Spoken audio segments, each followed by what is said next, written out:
Good reading? Jesus. Settle down, son. I won't bite. Leslie Elliott, but you can call me Les. Except when we're interviewing suspects, then address me as Agent Elliott. So, I understand you might have a serial killer on your hands. Well, have you read my report? I don't like reports. Give me the rundown. Start with the bodies. All right. Susan Haskell, age 19. Bud Curry, 22. Now, Haskell comes from a good family, no record, worked for a cannery nearby. Curry's a fisherman. No local family, did 6 months for aggravated shoplifting when he was 16. Are the two connected? Well, the girl's sister says Bud and Susan dated for about a month. Thought things were going well. Then Susan broke it off and wouldn't say why. Sister said Susan started acting differently after that. Got a thing for cats, do you, son? No, there's just so many. Yeah, most fishermen like 'em. Keeps pests away, they're quiet company. Some think they're bad luck. And especially for Susan. This is the coroner's photo of the torso of Susan Haskell. Can you make out letters scratched into her skin? You told. What's this thing up here?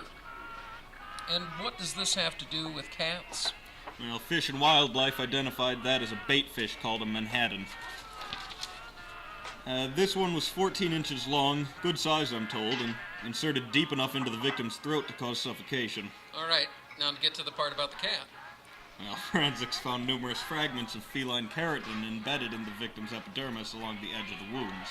So a cat's claw was used to scratch the letters into the victim's chest. Keep going. Well, this is a picture of a water storage tank at the cannery where Susan was employed. Security cameras recorded a person spray painting these words onto it about the time that Bud and Susan broke up. Similar spray paint markings were found on a garage next to where Susan lived and on a boat in Sullivan Harbor. Tell and die. Did Bud have a cat? I doubt it. He lived out of his truck. Is that where they found his body? No. Marine Patrol found his skiff going in circles. No one on board. The prop was fouled with a rope from a lobster trap and pieces of flesh. Divers found Curry in pieces on the bottom. The other end of the rope tangled around his neck. Looks like he got pulled over and into the propeller. I bet the autopsy was like playing Operation. Right down to reconstructing the words carved into his chest. I know. Oh, another cat claw? No, the same cat claw. Tell and die, you told, and I know. We'll check Bud's fingernails for paint later. I make him for Susan's murder, but someone else caused Curry's death. Was the graffiti on his boat? No, it was the Queen of Egypt. Here. It's owned by a local named Mickey Grubb, 79 years old, and a celebrity because of his cat Cleopatra. I asked Susan's sister about it, and she said Cleopatra's well known in the community as, being a bit of a whore. Tourists come to the dock to watch her tempt male cats with sex, but she'll only choose a tom if he brings her a particular present.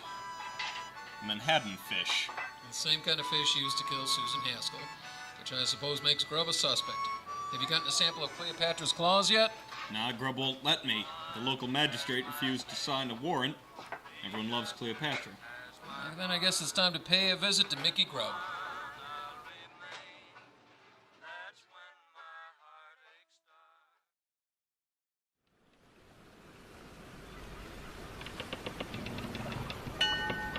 Good day, Mr. Grubb. This is Agent Elliott. We'd like to ask you a few more questions about the Haskell and Curry murders. I will come aboard.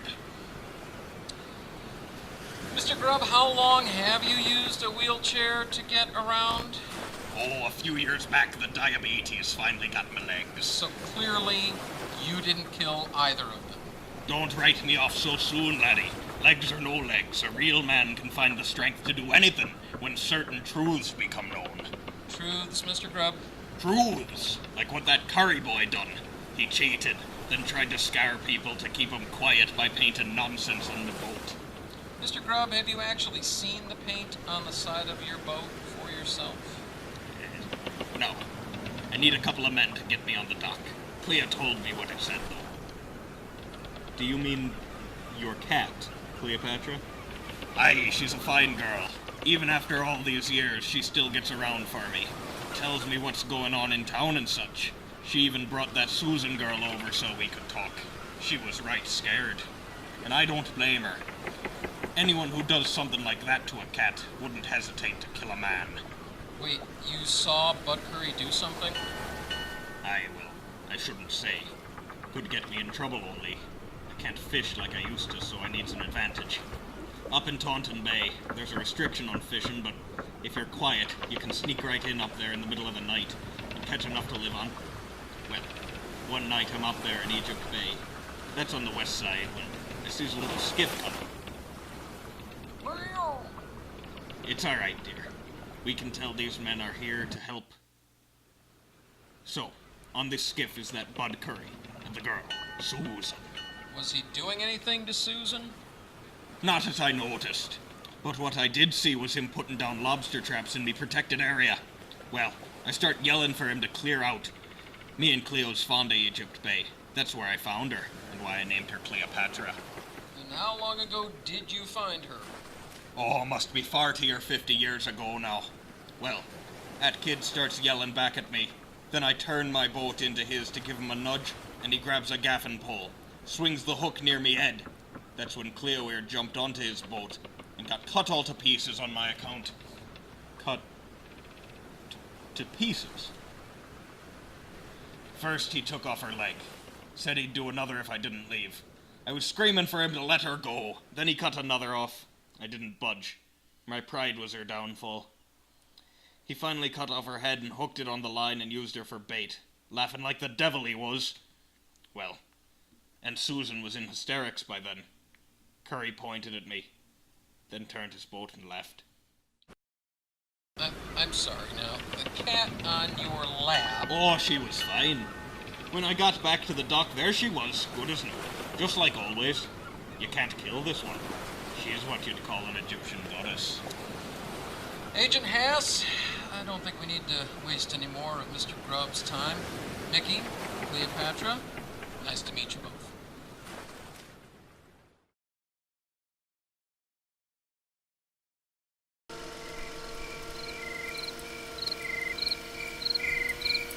All right, here's the end of your report. Curry dismembers a celebrity cat while fishing in a federally protected area. He didn't want jail time, so he uses the graffiti to intimidate the only witnesses.